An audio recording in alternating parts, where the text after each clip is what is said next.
Hey, how's it? Cowboy Buzz here. How you doing?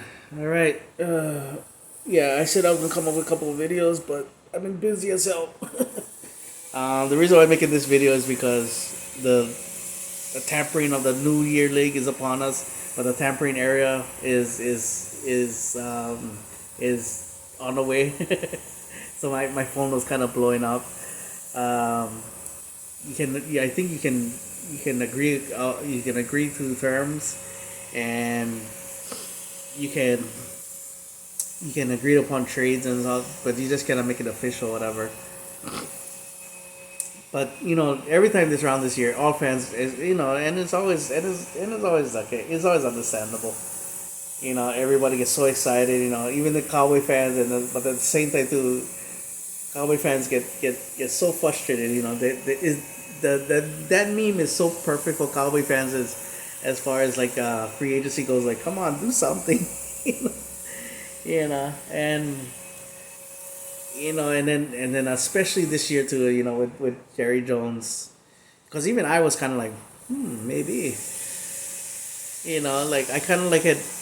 I'll wait and see. I wanna wait, but maybe Jerry Jones is this all in thing, and I think I made it in a video or something like that. And as soon as I saw that other interview when he talked, I was like, yep, I knew it.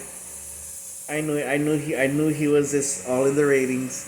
He got a lot of fans buzzing. He got a lot of the sports media, to talk about him yet again. So it was all in ratings. So, but for me, like this time, because it's hard to predict the like it's for me easy to say, oh, this is the free agents I would like to target. And the only problem is that is like, okay, how many years, how many da da da, what's the follow, so that's why I kind of leave that alone. Um, Came to the point where I just didn't even want to bother with even names that I would even bring with, so no. But I usually like to talk about the guys that we got and see if the guys that I would like to bring back, so to speak. Like or some guys I'll just go, maybe that. So I'll start off with certain things because, like I said, you can legally agree and all that kind of stuff. I think with Dan Quinn going to Commanders, I think Dorian Armstrong um, has an agreement upon that. And then the Tony Pollard situation. Like Zeke, he powered through and he made things easier for Tony Pollard because he took a lot of those beatings and all that stuff. And then with Tony Pollard coming in certain situations that changed up to pace back, so to speak, he was able to have a lot more success than Zeke. So everybody that's blamed Zeke and all that, but the problem was to me was the offensive line, and then we, like a lot of Cowboy fans knew that Tony Pollard is not a featured back. He's a he's a he's a he's a chase of paint, chase- uh, change of pace back and all that. I mean, can he take over for a game? Yeah, but then he's not that entire year. He's not that guy that you're gonna feature him, and the other guys are gonna get the change of pace, so to speak. He just never worked into that because, and not it's not it's not entirely his fault too. Is the offensive line and all that. So some of it is to the offensive line and all that. But for the rest of the defensive players, probably the guy again. Even though he was a Cowboy drafted, is Jonathan Hankins. That's the guy I really want back because obviously they don't value that thing. So it's like, okay, I gotta get something. I know we agreed upon this kid. We signed up to the practice squad, Carl Davis, which I know very little about. Not gonna lie, I didn't even bother looking it up. I said, oh, practice squad, you know, see what we see. Um,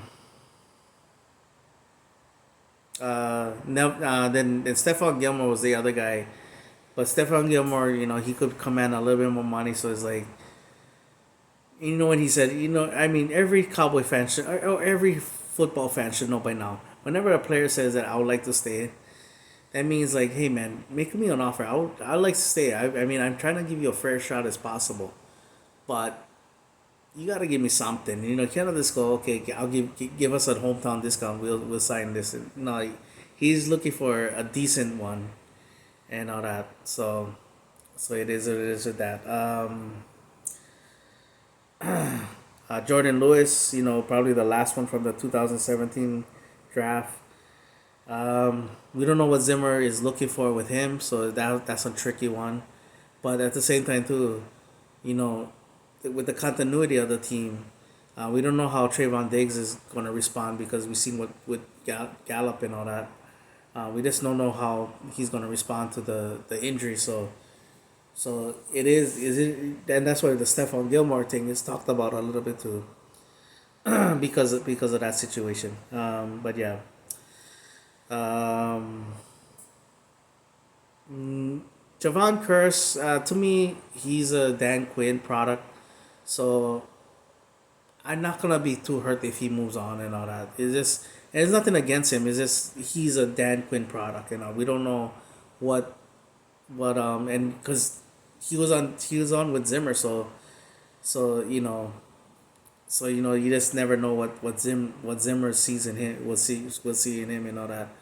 Um, Dante Fowler, he was a good veteran presence, but you know I think like he's another one. Let's see what his market is and offer him something if he wants. If there's nothing out there.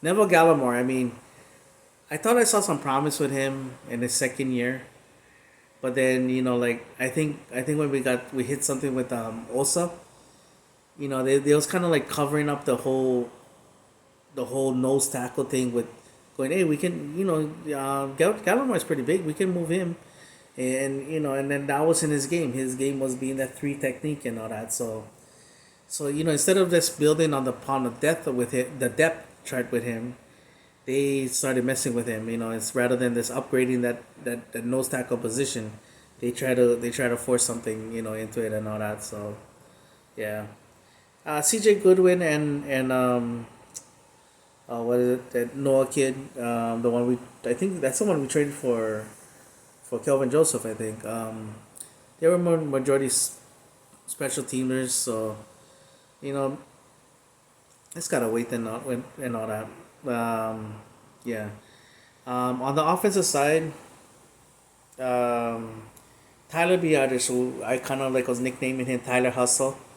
Um, I've been trying for upgrading him for a while, but I just appreciate his hustle and the fight that he had in him to like stand up for his teammates and stuff like that, or not trying to be not being intimidated by other team, but and but not being intimidated by other opponents and trash talking. I like that, but I always thought that we could upgrade with him from him and all that stuff. So yeah, so you know I don't know if he agreed upon anything, but yeah. So I've been trying to upgrade him. Upgrade from him for a while now. Um, who else? Idoga, I thought was gonna be a decent signing. That was completely wrong. Um, McEwen. I think we have Richards. I think Cowboys really liked him. So this gotta wait and see with McEwen and all that. Rico Dotto, he at times I was like, man, I would rather put him in the starting and put back Pollard back in his old role. But you cannot do that when you pay. I mean, they say you cannot do that, but like, but yeah. So Rico Dotto, it's got his own wait and see and all that. Could be good for the depth chart and all that, but yeah. I think that's about it. Yeah, yeah, I think that's about it. I mean, I'm sure there's more, but then that's the ones that the most notable guys. Then finally with Tyron Smith, I think the reason why the Cowboys most likely won't sign him is because you know you gotta get continuity. You gotta practice a little bit. And but then that's how desperate we was, and even for me, I was like, whatever, just get him to the game. I mean, I know other fans was talking about like, man, this is what we reduced to with Tyron, that gotta, I've been one of those guys that have been trying for find his successor for years, but they kept, everybody said that, oh yeah, this year he's gonna be healthy, this year he's gonna be healthy, and and it was frustrating, so some fans was talking about like, yeah, that's what we reduced to. For me, it was just like, whatever, just get him to the games, and then it kind of messed with the continuity and all that, because I know Terrence still was a disappointment, but the other three, Zach Martin and Tyler Smith, was doing excellent. I think, and then Tyron Smith was doing as an individual. I think he was doing alone, but I think the continuity wasn't there enough where they was performing they could have performed at a high level. So, and this is the only thing I'll say about Tyron Smith. If that's the case, that if he cannot practice and all that kind of stuff, if let him test the market, see what it is. But seems like the Cowboys really are hell bent to draft someone to replace Tyron. If that's the case, I mean, I like Austin Richards and all that, and let's go. I'm kind of losing faith in, but here's the thing. I would, if Tyron Smith doesn't get any team by a certain time, I'll bring him back, and I'll just have him be that swing tackle. That's what I'll do with Tyron, because he can do the right, he can do the left, and if he doesn't require practice and all that, this might as well just go. Okay, we'll you be that emergency guy, and we'll work on from there, and all that. So yeah. Anyway, I'll try to work on those other videos. The one I think I want to talk about Dak, and I also wanted to talk about the one I really want to talk about is the Darren Woodson Hall of Fame thing. Then obviously, you know me, I like to talk about the draft, so I'll get on with that. All right, that's my video. Mahalo for watching. Pani all the boys, who you with? You know who I'm with. I'm with the Dallas Cowboys.